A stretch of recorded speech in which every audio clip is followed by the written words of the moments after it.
Oke, halo semuanya, kembali lagi di Vlog Ridho Hanif. Dan kali ini kita mau bahas Mazda 2, tapi yang generasi sebelum Skyactiv. Ya, ini adalah mobil yang sangat bersejarah untuk Mazda di Indonesia. Karena, ya kita udah tahu ya, tahun 2000-an tuh kayak Mazda tuh kayak kembang kempis, nggak tahu, nggak kelihatan gitu ya. Jualannya tuh sedikit-sedikit sekali karena sebelum ada Mazda tuh itu ya, Mazda tuh jualannya nggak begitu banyak. Line up-nya pun juga bukan mobil yang volume maker, kayak misalkan CX-7, CX-9, dulu pernah ada Mazda Premasi sama Mazda Tribute. Alias Mazda apa tuh Tribute tuh Ford Escape yang dijadikan Mazda. Nah, tiba-tiba November 2009 Mazda 2 itu meluncur dan mobil ini langsung ludes, bahkan sampai inden. Dan ketika diluncurkan itu beberapa bulan berikutnya, nggak nyampe 3 bulan nggak salah, harganya langsung naik 10 juta karena saking lakunya, langsung dimahalin. Nah, kenapa waktu itu di tahun 2009 mobil ini bener-bener ditunggu orang-orang gitu ya. Nah, untuk menjawab pertanyaannya, kita akan bahas mobil ini di Vlog Ridho Hanif setelah pesan-pesan berikut ini.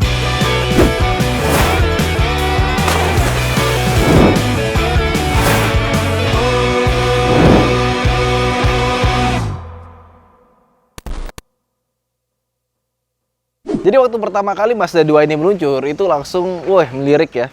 Karena bentuknya keren banget sih. Buat gue sampai sekarang lihat mobil ini tuh masih keren. Dan ini kebetulan yang varian facelift tahun 2013, tipenya sport, jadi bukan tipe S biasa. Kalau yang tipe R, dia bedanya itu di bagian grillnya dia warna hitam, tapi nggak cuma sekedar ditemin, tapi dibikin tupis, jadi bumpernya tuh beda ya. Sama bagian bumpernya juga, dia tuh lebih ke bawah, sama bagian housing fog lamp kanan kirinya itu beda. Dan untuk yang tipe R, kalau misalkan yang facelift itu, dia tuh lampu depannya ada proyektornya, jadi bedanya di bagian itunya.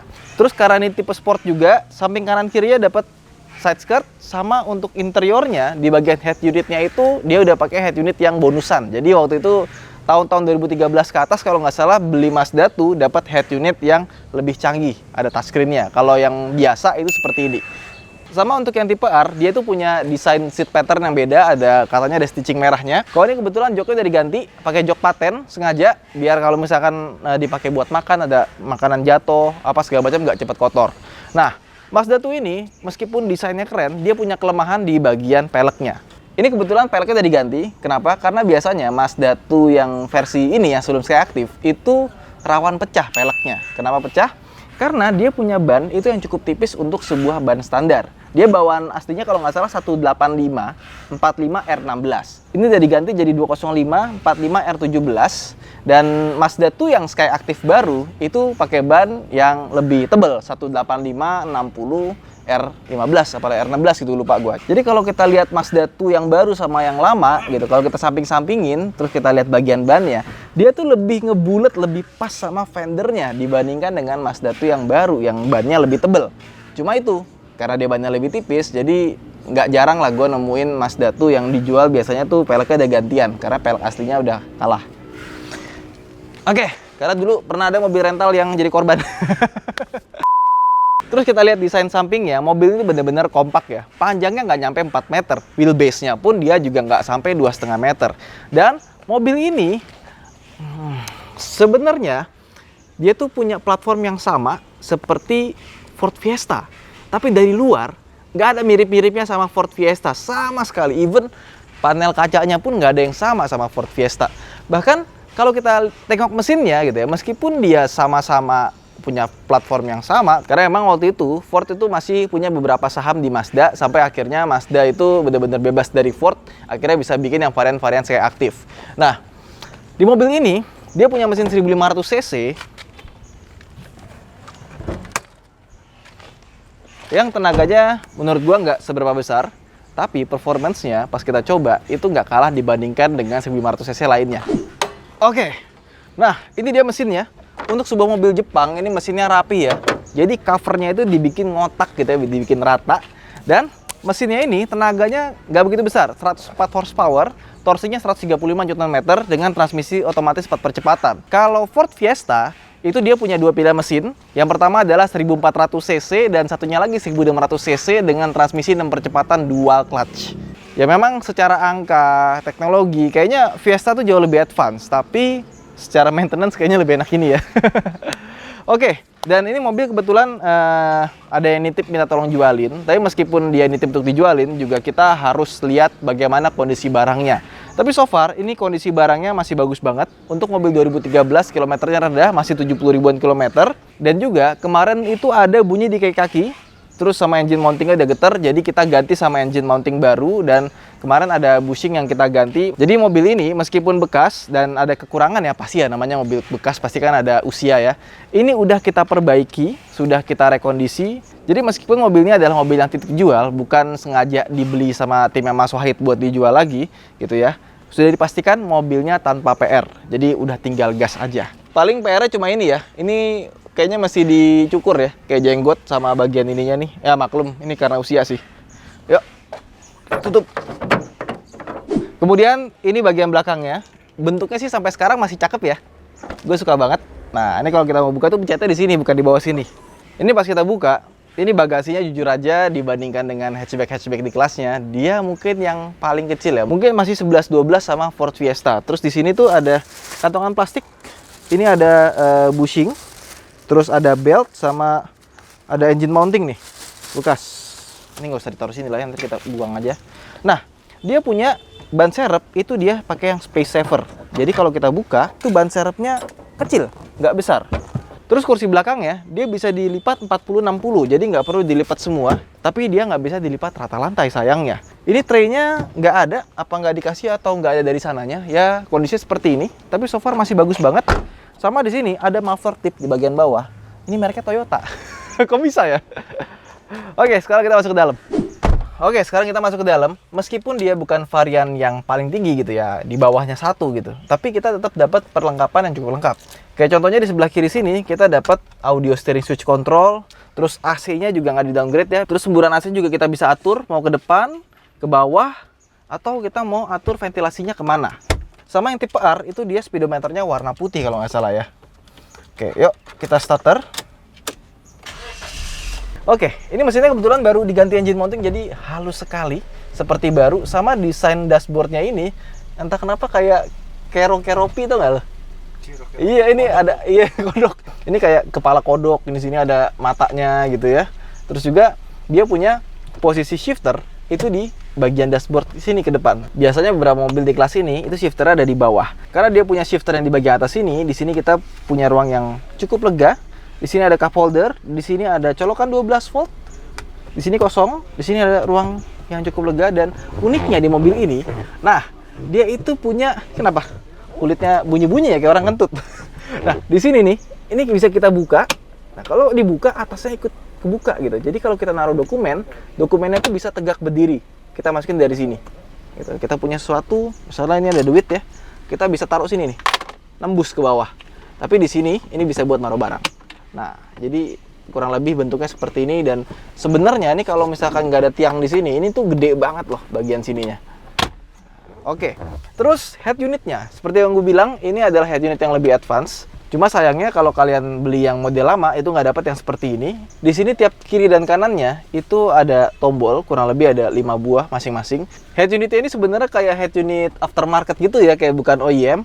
Nah, cuman meskipun dia sudah touchscreen, tampilannya udah ala-ala zaman sekarang gitu ya.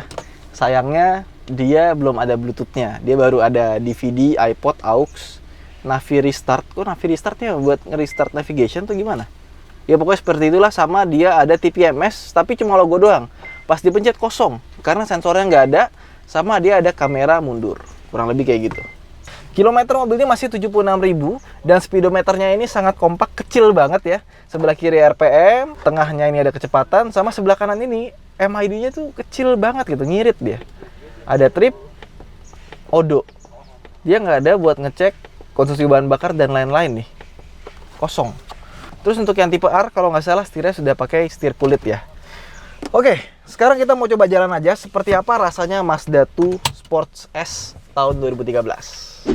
Oke, sekarang kita nyobain Mazda 2 nih ya. Wah, gue tuh sebenarnya dulu pernah berapa kali make waktu zaman masih kuliah, gara-gara ada yang sewa. Terus setelah sewanya selesai, kebetulan mobilnya punya orang, pas sebelum dibalikin ya kita pakai dulu lah, karena waktu itu kontrak ke ownernya belum selesai. Dah, ini mobil enak. Enaknya apa? Pertama, kecil. Jadi buat selap-selip ya, buat manuver itu enak banget.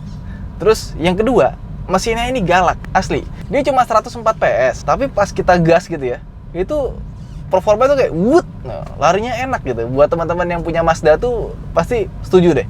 Dan mobil ini menurut pengetesan di media-media luar gitu ya, dengan mesin yang sama 1500 cc-nya Mazda, itu 0 ke 100-nya bisa sampai di angka 10-11 detikan. Jadi nggak nyampe 12 detik. Artinya kalau kita bandingin sama mobil-mobil di zamannya gitu ya, akselerasinya ini salah satu yang paling enak gitu. Karena selain dia responsif gitu ya, pedal gasnya tuh nggak ada delay gitu. Kita ngegas kapan itu zoom-zoomnya tuh udah mulai berasa di mobil ini, meskipun bukan yang transmisi dan mesin Skyactiv. Menurut gua ini mobil sih top ya, akselerasinya zaman dulu ya, zamannya loh ya. Kalau zaman sekarang nggak juga sih, masih bagus juga. Terus suspensinya memang dia arahnya lebih stiff ya, tapi menurut gua masih tengah-tengah lah antara stiff sama comfort. Kalau kita bawa di tol dia nggak terlalu lompat-lompat, tapi pas kita nyobain di jalan jelek itu dia masih oke. Kemudian rasa handling dari mobil ini gitu ya, karena dia punya platform yang sama seperti Fiesta yang waktu itu kita cobain ya, itu handlingnya superior lah, rasanya tuh kayak bukan di kelas mobil 200 jutaan pada zaman ya. Nah, itu juga tertular di mobil ini ya, bobot setirnya pas, handlingnya pas, dan juga kalau muter balik di mobil ini itu gampang. Kalau putar balik pakai mobil ini itu nggak nyampe 5 meter, cuma 4,9 meter aja radius putarnya. Dan juga ketika dipakai di tol gitu ya, ini bobot setirnya tuh pas banget gitu, nggak terlalu enteng tapi juga nggak terlalu berat, pokoknya asik lah.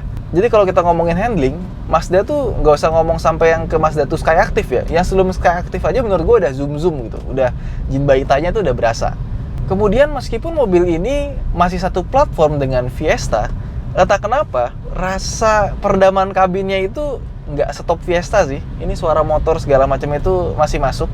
Kurang lebih sama kayak kita bawa Yaris atau Jazz. Padahal satu platform ya, mungkin karena dia bentuk bodinya beda gitu ya. Insulation kabinnya tuh juga rasanya beda. Dan kalau kalian pilih mobil ini buat harian, ini dia punya konsumsi bahan bakar juga yang sangat baik ya. Kita bisa dapat 1,14 buat luar kota, dan dalam kota bisa sekitar 1:12. Ya kurang lebih sama seperti Yaris Bakpao lah konsumsi BBM-nya. Karena mesinnya juga cuma 500 cc kan. Cuma tangki bahan bakarnya itu nggak begitu besar. Jadi pas kita lihat di trip meter ini kayaknya turunnya tuh nggak selama yang lainnya gitu. Kemudian posisi duduknya menurut gue biasa aja. Dia emang sudah ada head adjusternya. Di sebelah kiri sini nggak ada armrest. Kalau ada armrestnya pasti lebih enak lagi. Sama dia setirnya ini sudah tilt steering, tapi sayangnya belum pakai teleskopik. Tapi meskipun begitu, buat gue yang tingginya 170 cm, menurut gue ini oke. Dan mobil ini juga punya posisi duduk itu yang agak ke depan. Dashboardnya pendek, nggak panjang kayak Honda Jazz. Pilar A-nya itu juga ditarik mundur ke belakang, makanya visibilitas dari mobil ini itu bagus. Tapi sayangnya, mobil ini punya kelemahan yang nggak bisa diperbaiki, yaitu kabin belakangnya. Memang buat gua nggak bikin mentok sih antara kepala sama kaki, cuma dibandingin sama yang lainnya, ini bisa dibilang yang paling kecil atau sama seperti Ford Fiesta. Oke, itu aja video kita tentang Mazda 2 non Skyactiv tahun 2013. So far, gua sebenarnya suka banget sama ini mobil ya, kayak misalkan dimensinya pas, performanya enak, handlingnya pun juga juara untuk zamannya ya. Bahkan menurut gue dibanding Honda Jazz lebih enak ini. Cuman buat kalian yang suka bawa barang banyak atau ada orang di belakang, sayangnya mobil ini nggak seluas itu, nggak selega itu. Jadi kalau menurut gue, mobil ini kita tuh kayak beli Brio gitu ya, yang interiornya kecil, memang dia di bawah Honda Jazz ya kan. Tapi kita dapat refinement seperti Honda Jazz, bahkan lebih.